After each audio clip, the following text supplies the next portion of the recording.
Hi everyone, स्वागत है आपका इस वीडियो में। आज की क्लास में हम बात करेंगे अध्याय 2 के अंतर्गत पुष्पीय पौधों में लैंगिक जनन हम लोग पढ़ रहे थे। लैंगिक जनन के अंतर्गत हम लोगों ने भाग 5 तक देख लिया। भाग 5 में हमने पुंकेसर के बारे में बात किया है ना, पुंकेसर की संरचना के बारे में बात किया और जो है उसके डेवलपमेंट के बारे में देखा। आज हम लोग बात करेंगे स्त्री केसर के बारे में, यानी पिस्टिल या गाइनोशियम के बारे में, जायांग के बारे में बात करेंगे। जायांग क्या होता है? तो ये पुष्प का मादा भाग होता है। ये पुष्प का क्या है? मादा भाग है। पुष्प का मादा भाग होता है। ध्यान समझते चलेंगे, ठीक है। इसकी संरचना हम लोगों ने देखा था, गाइनोशियम की संरचना हम लोगों ने देखा था कि कैसी होती है। ये जो है एक पुष्प में या तो एक भी हो सकते हैं या एक से अधिक संरचना इनकी देखने को मिलती है, ठीक है। एक कार्पेल की संरचना है ना, ध्यान समझेंगे कि इसको बोलते हैं एक कार्पेल। अगर एक पुष्प की संरचना आप देखें तो इसमें हमने जो बनाया है ये पुष्प का जो है मादा भाग है, ये पुष्प का मादा भाग है और ये जो है पुष्प का नर भाग है, ठीक है। ये पुष्प का क्या है? नर भाग है। अब इसमें जो ये वाली संरचना है, जो बीच में संरचना है, ये क्या है? स्त्री केसर। इसी को हम लोग क्या कहते हैं? स्त्री केसर। तो जो स्त्री केसर है ये कई अंडकों से मिलकर बनी होती है, यानी कई कार्पेल से मिलकर बनी होती है, कई कार्पेल से मिलकर बनी हुई संरचना होती है, ठीक है। अब इसमें जो ऊपर वाला भाग होता है उसको हम लोग क्या बोलते हैं? तो वर्तिकाग्र बोलते हैं। क्या बोलेंगे? वर्तिकाग्र, ठीक है। इसको हम लोग बोलते हैं क्या? वर्तिकाग्र यानी स्टिग्मा, ठीक है, स्टिग्मा, ठीक है। और ये जो फूली हुई संरचना है इसको हम लोग क्या बोलते हैं? जो फूली हुई संरचना है उसको बोलते हैं अंडाशय, है ना, अंडाशय, अंडाशय, ओवरी, ठीक है। और इनके बीच में जो पतली सी संरचना पाइप वाली है उसको हम लोग क्या बोलते हैं? तो इसको हम लोग बोलते हैं क्या? तो ये जो संरचना होती है वर्तिका की संरचना होती है, वर्तिका, ठीक है। एक एक चीज़ों को आप याद करते चलेंगे। वर्तिका, स्टिग्मा और ये क्या है? स्टाइल, ठीक है। स्टिग्मा, स्टाइल और अंडाशय यानी ओवरी। ये संरचना हम लोगों ने पहले भी देख चुके हैं, ठीक है। स्त्री केसर में ये 3 भाग होते हैं, वर्तिकाग्र और वर्तिका और अंडाशय। अब बात ये है कि पुष्प में जो है एक या एक से अधिक भी जो है कि कार्पेल्स जो है उपस्थित होते हैं। बहुत सारे पुष्प ऐसे होते हैं जो डायोसियस भी होते हैं। डायोसियस का मतलब ये कि एक पुष्प में एक ही भाग पाए जाते हैं, या तो जो है नर भाग पाया जाए या तो सिर्फ जो है मादा भाग पाया जाए। उन प्लांट को क्या बोलेंगे? Dioecious plant. कुछ प्लांट ऐसे होते हैं जो मोनोसियस होते हैं। मोनोसियस का मतलब ये हुआ कि ऐसे प्लांट जिनमें दोनों ही पाए जाए, है ना। मोनोसियस का मतलब क्या? जो नर भाग में और मादा भाग दोनों ही पाए जाए, यानी कि पुंकेसर भी पाया जाए, है ना। ये क्या है? पुंकेसर, है ना। पुंकेसर वाले भाग भी पाए जाए और जो है स्त्री केसर वाले भाग भी पाए जाए। ऐसे प्लांट को क्या बोलते हैं? तो मोनोसियस बोलते हैं, मोनोसियस, है ना। इसको हमने पिछले वीडियो में हमने बताया है मोनोसियस। और डायोसियस क्या होते हैं? डायोसियस का मतलब क्या? ऐसे प्लांट जो जिनमें या तो प्लांट के मेल भाग पाए जाएंगे, यानी पुंकेसर सिर्फ पाए जाए, या फिर क्या पाया जाए? तो स्त्री केसर पाए जाए। ऐसे प्लांट को क्या बोलेंगे? डायोसियस, ठीक है। क्लियर है इतना? तो ये टर्म याद रखिएगा, बहुत बार जो है बहुत सारे एग्जामों में पूछे जाते हैं मोनोसियस क्या है और डायोसियस क्या है। नीट के एग्जाम में भी जो है ये क्वेश्चन पूछा जा चुका है, तो ये याद रखेंगे। अब जो है हमने बताया कि स्त्री केसर क्या है? ये पुष्प का मादा भाग होता है ना। ये एक से अधिक कार्पेल से मिलकर बनी हुई संरचना होती है, एक से अधिक अंडकों से मिलकर बनी हुई संरचना होती है। और इसमें 3 भाग होते हैं, वर्तिकाग्र, है ना, अंडाशय और क्या? वर्तिका। ये 3 भाग होते हैं, ठीक है। पुष्प के कितने भाग? 3 भाग होते हैं पुष्प के मादा भाग में, ठीक है। अब ये जो अंडक होते हैं इसके शीर्ष भाग को हम लोग क्या बोलते हैं? वर्तिकाग्र। और इसके जो फूली हुई संरचना है उसको बोलते हैं अंडाशय। और इनके मध्य में एक जो है पाइप जैसी संरचना होती है, नली जैसी संरचना होती है, जिसको हम लोग क्या बोलते हैं? वर्तिका बोलते हैं। क्या बोलेंगे? वर्तिका बोलते हैं, जिसको स्टाइल कहते हैं, ठीक है। तो ये रही संरचना जो है हमने देख ली स्त्री केसर की। अब इसके अंदर होता है ओव्यूल, है ना। इसके अंदर क्या होता है? बीजांड, बीजांड की संरचना, ठीक है। अब हम लोग को जो है बीजांड की संरचना देखनी है कि बीजांड कैसे होते हैं, तो इसके जो है हम लोग डिटेल स्टडी करेंगे। बीजांड की संरचना देखते हुए चलिएगा सभी लोग, ठीक है। अब ये जो है हम ये संरचना यहाँ पर बना रहे हैं, आप जो है ध्यान से समझते चलेंगे एक एक चीज़ों को, ठीक है। ध्यान समझिएगा।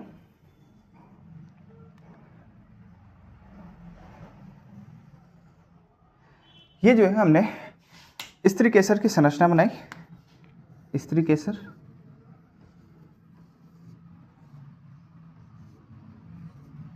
ठीक है। अब ये इसके ऊपर वाला भाग हमने क्या बताया? ये क्या है? वर्तिकाग्र, वर्तिकाग्र, है ना, वर्तिकाग्र यानी स्टिग्मा, स्टिग्मा, ठीक है। अब इसके अंदर पाए जाते हैं अंडाशय, ओव्यूल। ये अंडाशय के अंदर क्या स्थित होते हैं, तो बीजांड उपस्थित होता है। अंडाशय के अंदर क्या उपस्थित है, बीजांड उपस्थित होता है। अब ध्यान से समझते चलिएगा एक एक स्ट्रक्चर को, बीजांड की संरचना को हम बताने जा रहे हैं। बीजांड की संरचना क्या होती है, तो ये जो है ये क्या है, तो बीजांड है, बीजांड है ना, बीजांड। इसको हम लोग क्या बोलते हैं, ओव्यूल, ओव्यूल, ठीक है। ये ओव्यूल है। ये क्या है, तो ये अंडाशय है, इसी के अंतर्गत जो है स्थित है अंडाशय, है ना, अंडाशय है। ध्यान से समझते चलेंगे एक एक चीज़ों को, ठीक है। अब ये जो संरचना हमने यहाँ पर बनाई हुई है, ये जो अंडाशय है, अंडाशय जिसमें बीजांड ये उपस्थित है, ये जो बीजांड है, बीजांड इस अंडाशय में ये पतली एक संरचना से जुड़ी हुई है, ये पतली संरचना से जुड़ी हुई है। इस संरचना का जो है नाम होता है, इसको हम लोग बोलते हैं क्या, तो बीजांड वृंत बोलते हैं। इसको क्या बोलते हैं, बीजांड वृंत, है ना। ध्यान समझेंगे, सभी नाम को आप जो है याद करते हुए चलेंगे। इसको हम लोग बोलते हैं बीजांड वृंत, इंग्लिश में इसका नाम है फ्यूनिकल, है ना। इसको क्या बोलते हैं, फ्यूनिकल, ठीक है, फ्यूनिकल। फिर जो ये बीजांड वृंत है, बीजांड वृंत यहाँ पर एक ऐसी मुड़ी हुई संरचना से जो है जुड़ी हुई है। बीजांड वृंत जो है किससे जुड़ी हुई संरचना है, तो इसको बोलते हैं हम लोग क्या, हाइलम, है ना। इसको हम लोग क्या बोलते हैं, हाइलम बोला जाता है। इसका नाम है हाइलम, ठीक है, जिसे हिंदी में नाभिका भी कहते हैं, नाभिका, नाभिका। अब यहाँ पर एक बात है कि ये जो संरचना बनी हुई है, यहाँ पर दो अध्यावरण दिखाई दे रहे हैं। कितने अध्यावरण दिखाई दे रहे हैं, दो अध्यावरण यहाँ पर बने हुए दिखाई दे रहे हैं। एक ये अध्यावरण और एक ये अध्यावरण, ऊपर की तरफ आवरण बना हुआ दिखाई दे रहा है, तो इसको बोलते हैं अध्यावरण। ये बाहर की तरफ जो अध्यावरण है उसको बोलते हैं बाह्य अध्यावरण, बाह्य अध्यावरण, आउटर इंटेगुमेंट, आउटर इंटेगुमेंट, ठीक है। इसके अंदर एक संरचना है, अध्यावरण है, इसको बोलते हैं अंतः अध्यावरण, अंतः अध्यावरण, ठीक है, इनर इंटेगुमेंट, इनर इंटेगुमेंट, ठीक। ये इनर इंटेगुमेंट हो गया। अब यहाँ पर जो है इस संरचना के अंतर्गत यहाँ पर एक जो है खाली संरचना, जहाँ से ये आवरण बना हुआ दिखाई दे रहा है ना, यहाँ पर ये जो आवरण यहाँ से निकलता हुआ दिखाई दे रहा है, तो यहाँ पर ये खाली स्थान है, ठीक है। ये जो खाली स्थान है, इस स्थान को जो है हम लोग क्या कहते हैं, इस स्थान का एक नाम है, इसको बोलते हैं हम लोग निभाग। इसको क्या बोलते हैं, निभाग, चैलेजा, है ना, निभाग, चैलेजा, ठीक है, चैलेजा, ठीक है।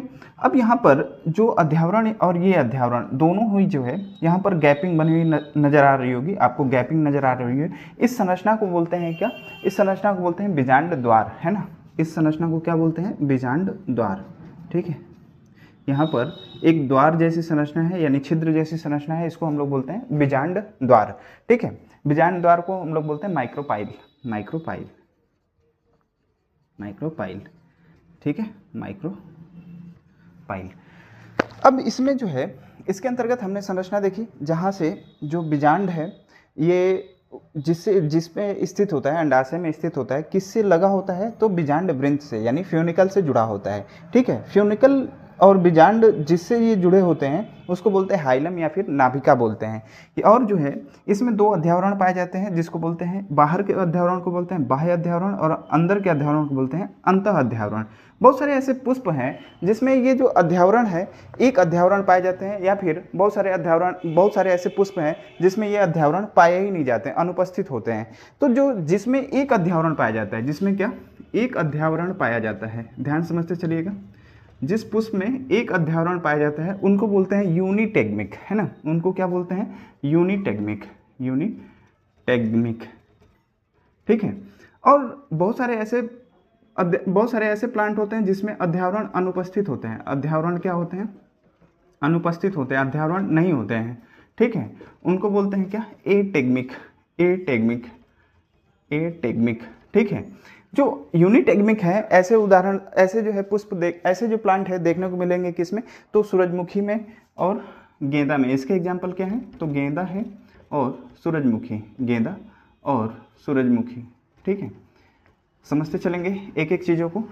और जिसमें अध्यावरण अनुपस्थित होते हैं ऐसे उदाहरण देखने को मिलेंगे आपको चंदन में और लॉरेंथस में। चंदन और किस में? लॉरेंथस में, लॉरेंथस। ठीक है, ये संरचना आपने देखी कि जिसमें अध्यावरण अनुपस्थित होते हैं उसको बोलते हैं एटेग्मिक, जैसे चंदन और लॉरेंथस में। और बहुत सारे ऐसे पुष्प होते हैं जिसमें एक अध्यावरण पाए जाते हैं, उनको बोलते हैं यूनिटेग्मिक, है ना, जैसे गेंदा में और सूरजमुखी में। और जिसमें दो अध्यावरणीय बीजांड होते हैं, दो अध्यावरणीय बीजांड होते हैं, उनको बोलते हैं बाईटेग्मिक। द्विअध्यावरणीय, है ना, जिसमें दो अध्यावरण होते हैं उनको बोलते हैं क्या? बाईटेग्मिक। ज़्यादातर पुष्पों में जो है आपको द्विअध्यावरण देखने को मिल जाएंगे, ठीक है। तो ये रही अध्यावरण के बारे में बात। ठीक, अब जो है इसके अंदर की एक संरचना होती है ना, ये जो पूरी संरचना आपको दिखाई दे रही है ना, जो पूरी संरचना बनी हुई है, इसके अंतर्गत एक जो है संरचना होती है ना, ये जो है बीजांड काय कहलाता है। ये जो संरचना है इसको हम लोग क्या बोलते हैं? बीजांड काय। यहाँ पर जो ये आप देख पा रहे हैं, है ना, बीजांड काय जो होती है मृदुतक कोशिकाओं से बनी होती है ना। ध्यान से समझते चलेंगे, जो बीजांड काय होता है वो क्या होते हैं? मृदुतक कोशिकाओं से बने होते हैं। ये क्या है? बीजांड काय। ठीक है, बीजांड काय, न्यूसेलस, ठीक है, न्यूसेलस। और इसके अंतर्गत ये उपस्थित होता है जिस एक बैग लाइक स्ट्रक्चर उपस्थित है। क्या है? बैग लाइक स्ट्रक्चर उपस्थित है। इसको हम लोग बोलते हैं क्या? इसको बोला जाता है जो है भ्रूणकोश, है ना। इसको क्या बोलते हैं? भ्रूणकोश, है ना। ये नाम याद रखिएगा, भ्रूणकोश और भ्रूणपोष में अंतर होता है ना। ये क्या है? भ्रूणकोश, एम्ब्रियो सैक। इसको क्या बोलते हैं? एम्ब्रियो सैक, ठीक है।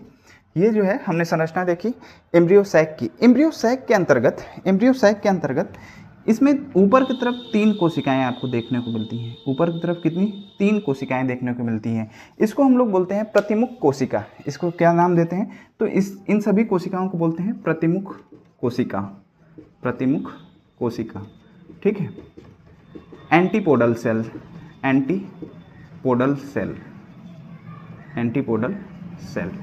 ठीक। इसके बीच में एक कोशिका पाई जाती है जिसमें 2 न्यूक्लियस होते हैं, ठीक है। ये इस संरचना को हम लोग बोलते हैं, इस संरचना का नाम होता है जो है ध्रुवीय केंद्रक। इसको बोलते हैं क्या? ध्रुवीय केंद्रक, ठीक है, ध्रुवीय केंद्रक, ठीक है। इस संरचना को क्या नाम देते हैं? तो ध्रुवीय केंद्रक। और इसके नीचे एक बीच में ऐसी संरचना पाई जाती है और इसके साइड में इसके अगल बगल कोशिकाएं होती हैं। तो जो अगल बगल की कोशिकाएं होती हैं इनको बोलते हैं सहायक कोशिका। इनको क्या बोलते हैं? सहायक कोशिका, ठीक है। इसको इंग्लिश में बोलते हैं सिनर्जिड्स। और इसके बीच में एक सेल पाई जाती है जिसको बोलते हैं क्या? तो इसको बोलते हैं अंडकोशिका, एग सेल, एग सेल, ठीक है। अब ध्यान से समझते चलेंगे। ये जो है हमने बीजांड की संरचना बताई। बीजांड की संरचना में आप लोग देख रहे हैं कि जो फूला हुआ भाग होता है उसको बोलते हैं क्या? अंडाशय। उसको क्या बोलते हैं? अंडाशय, ठीक है। और इसके अंतर्गत उपस्थित होता है क्या? बीजांड। अब बीजांड जो है कि अंडाशय में जिस डंठी से उपस्थित होगा, जिससे लगा हुआ संरचना होता है ना, उसको बोलते हैं क्या? बीजांड वृंत, है ना। और इस जो बीजांड है इस पे जिस पे ये टिका होता है उसको बोलते हैं क्या? हाइलम या फिर नाभिका, ठीक है। अब बीजांड के अंदर 2 अध्यावरण पाए जाते हैं जिनको बोलते हैं क्या? एक बाहर की तरफ होता है बाह्य अध्यावरण, आउटर इंटेगमेंट, और एक अंदर की तरफ होता है जिसको बोलते हैं क्या है? इनर इंटेगमेंट बोलते हैं, ठीक है। अब बहुत सारे पुष्पों में द्विअध्यावरणीय होते हैं जिनको बाईटेग्मिक बोलते हैं, और बहुत सारे पुष्प में एक अध्यावरण सिर्फ उपस्थित होते हैं जिससे इनको क्या बोलते हैं? यूनिटेग्मिक बोलते हैं। बहुत सारे पुष्पों में अध्यावरण उपस्थित नहीं होते, अनुपस्थित होता है, यानी अध्यावरणहीन होते हैं, जिनको बोलते हैं एटेग्मिक, है ना, जैसे चंदन में और लॉरेंथस में, ठीक है। अब जो अध्यावरण यहाँ से और यहाँ से जो गैपिंग आपको दिखाई दे रही है इसको बोलते हैं क्या? चैलेजा यानी निभाग। है ना। और इसके अंतर्गत जो है ये संरचना जो बनी हुई है इसको हम लोग क्या बोलते हैं, बीजांडकाय यानी न्यूसेलस बोलते हैं। ठीक है, अब ये जो बैग लाइक एक स्ट्रक्चर आपको दिखाई दे रहा है उसको बोलते हैं भ्रूणकोश, है ना, भ्रूणकोश, एम्ब्रियो सैक, है ना, इसको क्या बोलते हैं, एम्ब्रियो सैक। ठीक है, अब इसके अंतर्गत जो है 3 सेल्स ऊपर की तरफ उपस्थित होते हैं जिसको प्रतिमुख कोशिका बोलते हैं, एंटीपोडल सेल्स बोलते हैं। और इसके अंदर बीच में एक कोशिका होती है जिसको ध्रुवीय कोशिका बोलते हैं, और ध्रुवीय के अंदर, है ना, और इसमें नीचे की तरफ जो है एक कोशिका होती है जिसको बोलते हैं क्या, अंड कोशिका, जो बीच में पाई जाती है उसको बोलते हैं अंड कोशिका, और इसके अगल बगल कोशिकाएं होती है जिनको सिनर्जिड्स बोलते हैं यानी सहायक कोशिका बोलते हैं। ठीक है, ये रही संरचना बीजांड के बारे में, है ना, बीजांड की ये पूरी संरचना रही, बीजांड के बारे में आप लोगों ने देखा, है ना। अब आप हेडिंग देंगे जो है स्त्री केसर या जायांग, इसके बारे में आप लिखेंगे। स्त्री केसर या जायांग पुष्प का मादा भाग होता है, स्त्री केसर या जायांग पुष्प का मादा भाग होता है जो एक या एक से अधिक अंडकों से मिलकर बना होता है। एक या एक से अधिक अंडकों यानी कार्पेल्स से मिलकर बना होता है। प्रत्येक अंडक के, नेक्स्ट पॉइंट से लिखेंगे, प्रत्येक अंडक के 3 भाग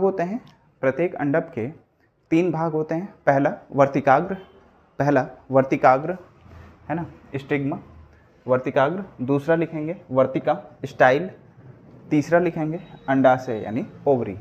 ठीक है, आगे लिखेंगे अंडक का शीर्ष भाग वर्तिकाग्र तथा आधार भाग अंडाशय कहलाता है। वर्तिकाग्र और अंडाशय के बीच में जोड़ने वाली नली को वर्तिका यानी स्टाइल कहते हैं। अब आप हेडिंग देंगे बीजांड, और बीजांड की संरचना को आप जो है बनाएंगे और जो है नोट डाउन भी करेंगे। आप हेडिंग दीजिए बीजांड यानी ओव्यूल, या फिर आप हेडिंग देंगे गुरु बीजाणु धानी, इसी को हम लोग क्या बोलते हैं, गुरु बीजाणु धानी। ठीक है, हेडिंग दीजिए गुरु बीजाणु धानी या फिर क्या, बीजांड ओव्यूल मेगा स्पोरेंजियम। ठीक है, अब इसमें आप लोग नोट डाउन करेंगे प्रत्येक बीजांड एक पतली संरचना द्वारा अंडाशय से जुड़ा होता है जिसे बीजांड वृंत फ्यूनिकल कहते हैं। नेक्स्ट पॉइंट से लिखेंगे, पॉइंट वाइज लिखते चलिएगा, सभी पॉइंट को जो है एक सीक्वेंस में लिखते चलेंगे जिससे आपको पढ़ने में आसानी होगी। नेक्स्ट पॉइंट से लिखेंगे बीजांड का वह स्थान जहाँ से बीजांड वृंत से जुड़ा होता है उसे नाभिका कहते हैं, नाभिका यानी हाइलम कहते हैं। नेक्स्ट पॉइंट से लिखेंगे बीजांड एक या दो अध्यावरण द्वारा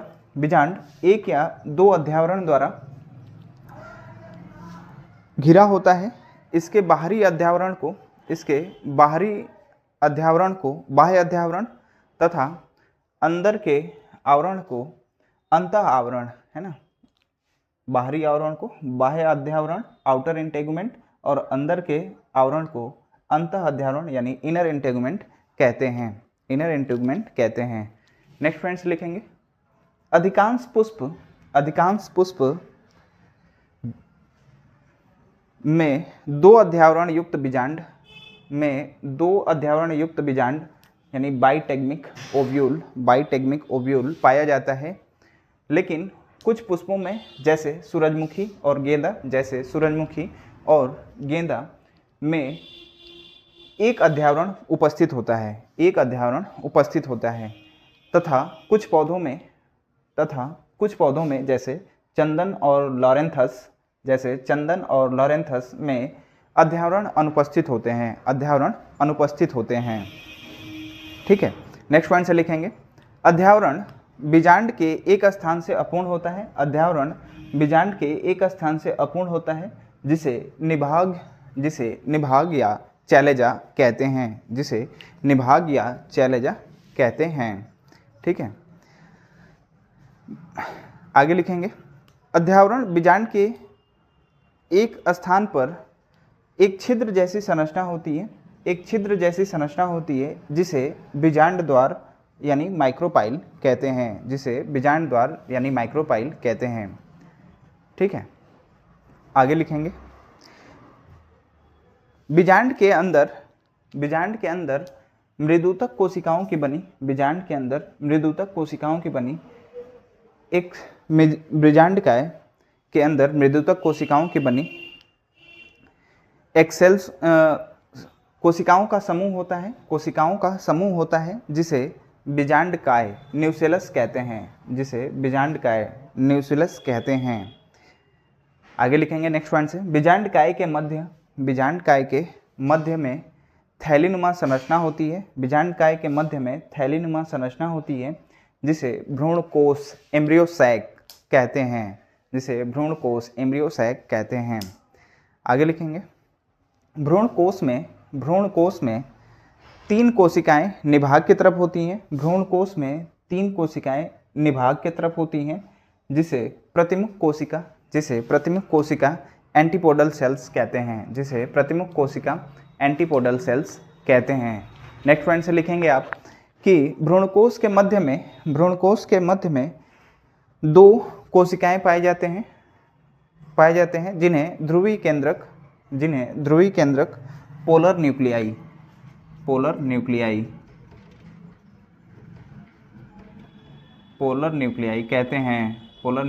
कहते हैं। 3 कोशिकाएं, नेक्स्ट पॉइंट से लिखेंगे, 3 कोशिकाएं प्रायः बीजांड द्वार की तरफ उपस्थित होती हैं, जिसके मध्य में अंड कोशिका यानी एग सेल उपस्थित होता है, ठीक है। और एग सेल के अगल बगल की कोशिकाओं को यानी साइड की कोशिकाओं को सहायक कोशिका यानी सिनर्जिड सेल्स कहते हैं। ये रही बीजांड की संरचना के बारे में, ठीक है। बाकी जो है आपको बीजांड, अब देखेंगे बीजांड की जो ये संरचना है, अब ये बीजांड कितने प्रकार के होते हैं, बीजांड कितने प्रकार के, यानी ये जो बीजांड द्वार है, निभाग है ना, और हाइलम नाभिका, इसके आधार पर बीजांड कितने प्रकार के हैं, तो इसको अब हम लोग पढ़ेंगे, ठीक है।